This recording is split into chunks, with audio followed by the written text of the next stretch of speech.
Sushant suicide case की अभी की बड़ी खबर है और आपके लिए यह बड़ी खबर है कि आज अदालत नहीं जाएंगी सुशांत की दोस्त रिया चक्रवर्ती। इंडिया न्यूज को रिया चक्रवर्ती ने जानकारी दी है। सुशांत के पिता ने दर्ज कराई है पटना में एफआईआर और रिया पर सुशांत के मानसिक उत्पीड़न का आरोप लगा है।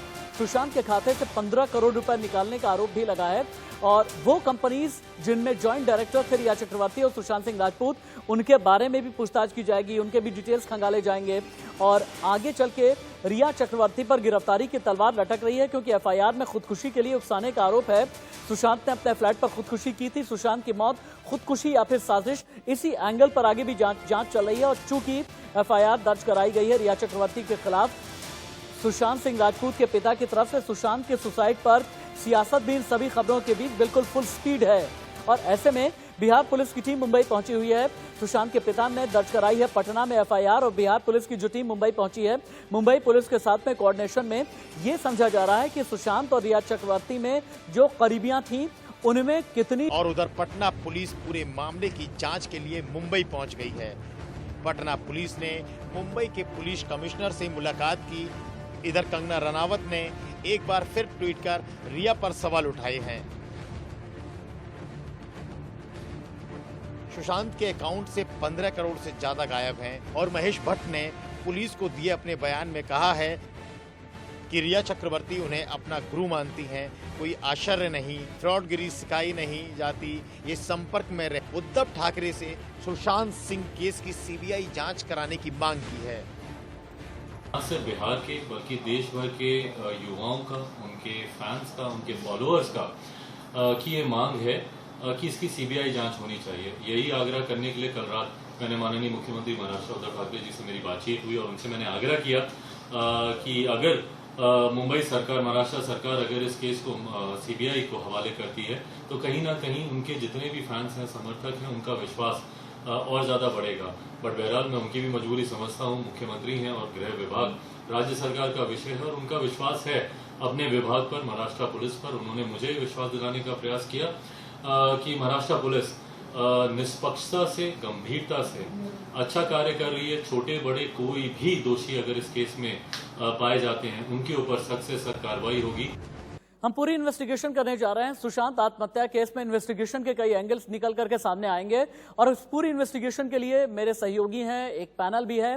मेरे कुलीग शिव पूजन झा पटना से लाइव रिपोर्ट कर रहे हैं। मुंबई से मेरे साथ में जुड़ेंगे अभिषेक शर्मा, न्यूज हेडक्वार्टर से मेरे साथ में है रजत राकेश टंडन। इसके अलावा पीके जैन फॉर्मर आईपीएस हैं, आपके पास भी हम आएंगे। लेकिन अभिषेक, सबसे पहले आपके पास आते हुए मुझे बताएं कि बिहार पुलिस की जो 4 लोगों की टीम पहुंची हुई है मुंबई, क्या कोई वारंट भी लेकर के गई है? क्योंकि ऐसा कहा जा रहा है कि रिया चक्रवर्ती पर गिरफ्तारी की तलवार है।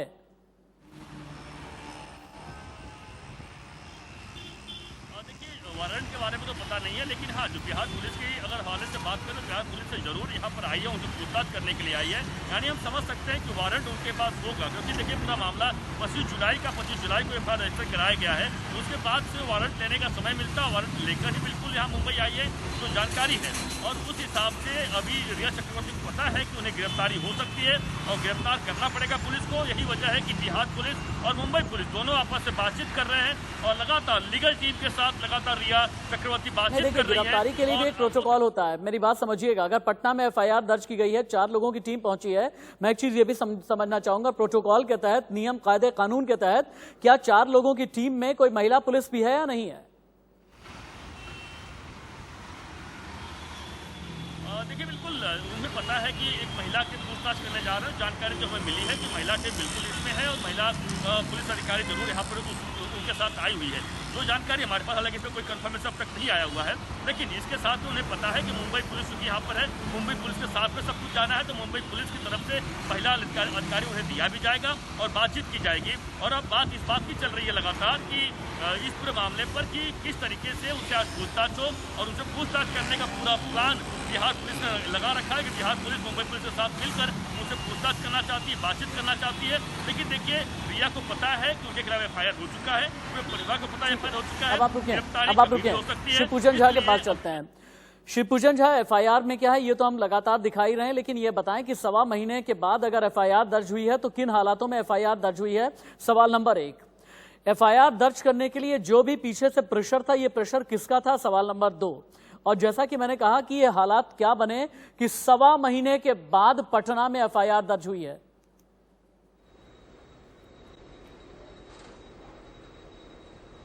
देखिए, मुझे लगता है कि ये जो सवाल आपने किया है कि किसके प्रेशर पर ये एफआईआर दर्ज किया गया, इस सवाल का बहुत मायने इसलिए भी नहीं है क्योंकि सुशांत के पिताजी काफ़ी सदमे में थे और शनिवार को जाकर के इन्होंने ये मुकदमा कायम किया है, मुकदमा दर्ज किया है। सदमे की हालत में जाहिर तौर पर ये सोच नहीं पा रहे थे, क्योंकि गौरतलब है कि इसके पहले जब मुंबई गए थे तो कुछ भी कहने से सिरे से इनकार कर रहे थे, हाथ जोड़ करके लोगों को कह रहे थे कि उन्हें कुछ भी नहीं कहना है। लेकिन अब जैसे जैसे स्थिति स्पष्ट हो रही है, तमाम सर्कमस्टेंशियल एविडेंस उनके नज़र के सामने आते चले जा रहे हैं, उसके बाद उनको महसूस हो रहा है कि उनके बेटे के साथ छलावा हुआ, उनके बेटे के साथ गलत हुआ और इसी बाबत वो अब न्याय की गुहार लगाने थाने पहुंचे हैं और इसी बाबत ये एफआईआर दर्ज किया गया है। हमें समझने की आवश्यकता है कि सदमे की स्थिति में जाहिर तौर पर इतना जो देर हुआ, इतना जो वक्त हुआ, क्योंकि इसके बाद क्रियाकर्म और तमाम चीज़ों में उसमें काफ़ी वक्त लगता है, जो अंत्येष्टि की पूरी प्रक्रिया होती है उसमें काफ़ी वक्त लगता है। उसके बाद तमाम परिवारजन एक जगह इकट्ठा होते हैं, तमाम पहलुओं पर गौर करते हैं, फिर एकाएक पाते हैं कि सुशांत सिंह राजपूत के अकाउंट से लगातार आपको इसलिए रोकना पड़ रहा है क्योंकि सुशांत के पिता के वकील का बयान हमारे पास में आया है, जिन्होंने ये कहा रिया सुशांत से उन्हें बात ही नहीं करने देती थी। रिया के पिता के वकील को सुने। मेंटल कंट्रोल करने के लिए जो पहला जो इन्होंने जो अटेम्प्ट किया, जो क्राइम का पहला इंग्रेडिएंट है कि परिवार को अलग कर दिया। पिता को बात नहीं करने देती थी, पटना से जब फोन करते थे तो बात नहीं करने देती थी। एक दो बार उन्होंने बॉडीगार्ड के थ्रू भी बात करने की कोशिश की, वो भी नहीं बात करते। सो परिवार से पहले अलग किया, फिर उनकी मानसिक स्थिति बनवाई गई, उनको डॉक्टरों के पास ले जाना शुरू किया गया, उन पर दुनिया भर की दवाई स्टार्ट करवाई और उसके बाद फिर वो मामले को आगे लेते जाते गए। वो उनके पैसे को इस्तेमाल किया, वो तो अलग बात है।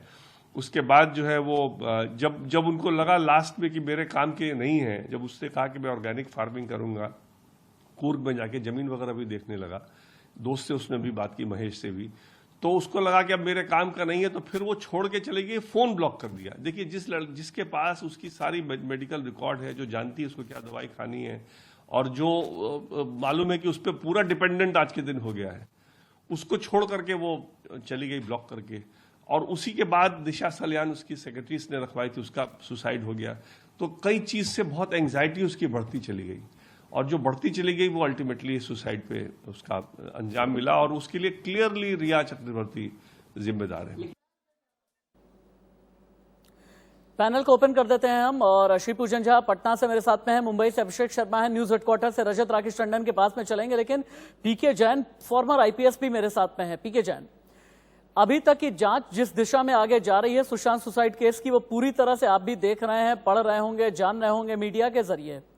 क्या आपको लगता है कि वाकई में सुशांत के खिलाफ कोई बहुत बड़ा षड्यंत्र हुआ है? और क्या आपको लगता है कि रिया चक्रवर्ती की वजह से सुसाइड करने को मजबूर हुए हैं, जिस तरह के हालात अभी तक बनते हुए नजर आ रहे हैं?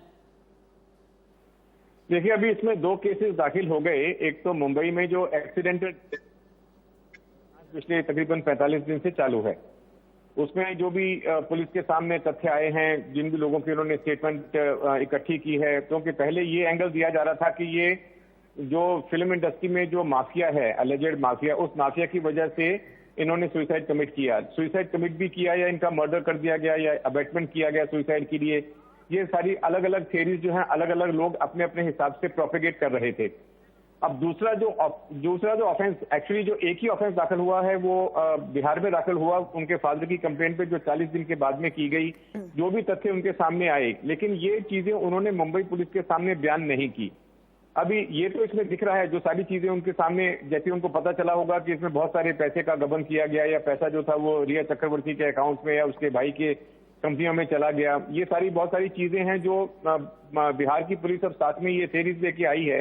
अब इनके ऊपर जांच की जाएगी, जांच करने के बाद ही पता चलेगा कि इसमें फाइनेंशियल एंगल क्या था, इसमें रिया चक्रवर्ती के साथ में क्या रिलेशन थे, क्यों ये पैसे इन्वेस्ट किए गए, क्रेडिट कार्ड क्यों दिया गया, ये सारी चीजें जांच का विषय है। तो मुझे लगता है कि बिहार पुलिस ऑलरेडी आ चुकी है। एक चीज मैं आपको बताना चाहूंगा कि ये केस जो है वो कॉग्निजेबल केस है, इसमें किसी तरह के वारंट लेने की जरूरत नहीं है। बिना वारंट के पुलिस को अरेस्ट करने का अधिकार है। सेक्शन इसमें 306 जो अबेटमेंट टू सुसाइड है, 406 है क्रिमिनल ब्रीच ऑफ ट्रस्ट है, 341, 42, इस तरह के 380 उनके घर में से सामान चोरी करना, उनकी रिपोर्ट वगैरह लेके जाना, ये सारी ठीक है। चीजें जो सुशांत के पिताजी ने अभी पुलिस के सामने जाहिर की हैं, ठीक है जैन इनके जी, बेसिस ठीक पे है आगे जैन जी, आपने बड़ी इंपॉर्टेंट बातें कही हैं।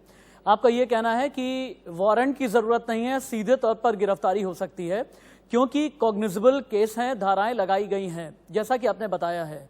लेकिन बड़ा सवाल, रिया चक्रवर्ती कहां है? रिया चक्रवर्ती के कॉन्टैक्ट के लोग कहां हैं? और क्या वाकई में मीडिया माफिया या कोई गैंग्स ऑफ सिनेमापुर काम कर रहा है, जिसका बड़ा एक्सपोजे अब हो चुका है?